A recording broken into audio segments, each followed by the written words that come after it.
All right, man. Your boy Picasso, man. We in the building. We out here at the Industry Connection. For you guys that don't know, been in the game for how long? Since 2000. Well, professionally since 2007, but I've been doing graphic design since I was probably in high school. So we're talking about 2001. Yeah. 2001. Now there was a million different things you could have got into throughout high school. You know, if you did some college or whatever. Why graphic design? Graphic design was my lane because two things. One, my sister, who's 9 years older than I am, she's my only sibling, she majored in graphic design. So she was gracious and generous enough to allow me to tag along with her to her college courses while she was attending college. And so that kind of, caught the bug then, one. And two, I've always been a visual artist, and I like the immediacy of graphic design. And I'm not a hell of a drawer, illustrator. So the computer was the balancing chip for me to express myself, artistically. Because that was my next question. Did this start in like high school, middle school, where you just having a notepad in class and just drawing? Where's it at house? So for me, early influences in art. My father has always been, very talented, artist, like illustrating. He never really got to exercise that muscle because work came first and family, and a lot of things took precedence over getting to do what most would call a hobby. And two, I had a couple of grade school teachers that one in specific that I had in third, fourth, and sixth grade who really turned the hierarchy of traditional education on its head. And instead of art falling kind of at the bottom of the totem pole or the bottom of the pyramid, it was at the top.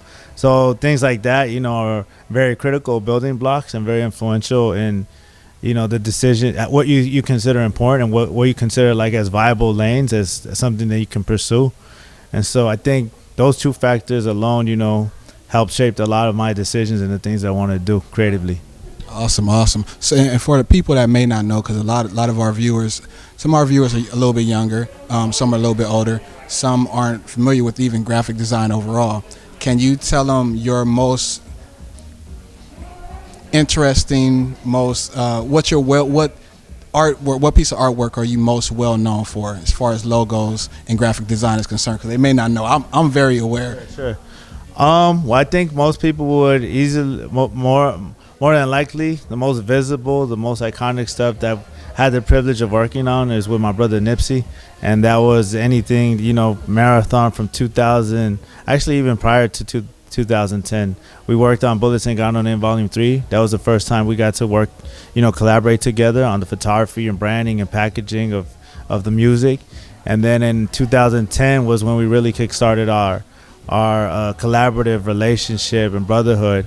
And I got to do a lot of the branding for this mixtape called The Marathon, and that the offspring of that music mixtape was a clothing brand, now a cannabis brand, actual store collective and cultivation, and then on the music end, a rebrand of what already was an iconic logo in LA for the All Money and Armored Truck logo, and we rebranded in 2012, 2013 with the All Money logo that's on my chain. So that's something that a lot of people, are familiar with. And obviously the design itself, I think, is strong, but obviously what it represents and, who spearheaded that movement, which is Nip, makes it 1,000 times, bigger. So again, blessed to that's what's up.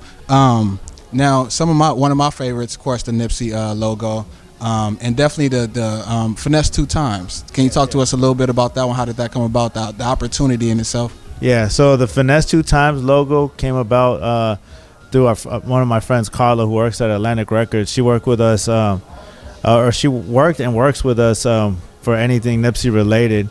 And Carla, reached out because she was obviously familiar that I do freelance logo design, and she told me about Finesse 2 Times. She showed me what they kind of already had in mind and kind of what they already had formulated, and she just asked me if there was something that I can do that would translate well, specifically for jewelry or for album packaging.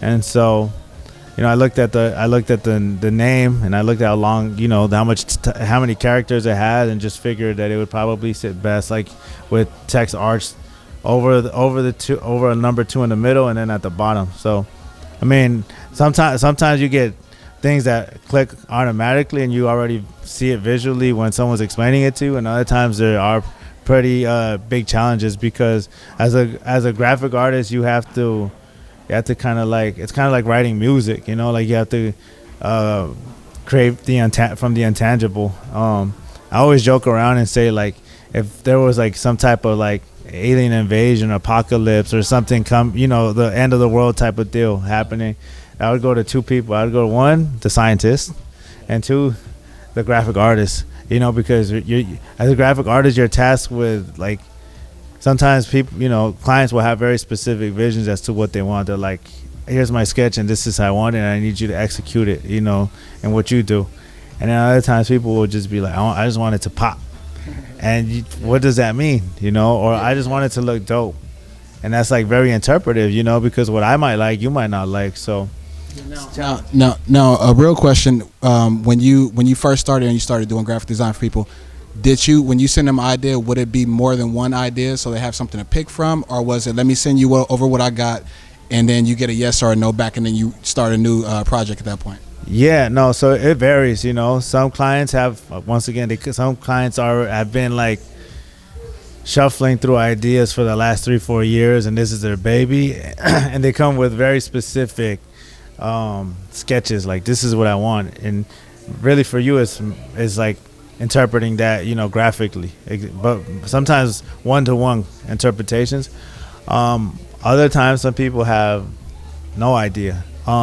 Generally, like, I try to give a couple like initial concepts, 3 or 4 different concepts, just to kind of get the ideas off the ground. And based off the intake, I'll send a series of questions, to gather some type of creative direction.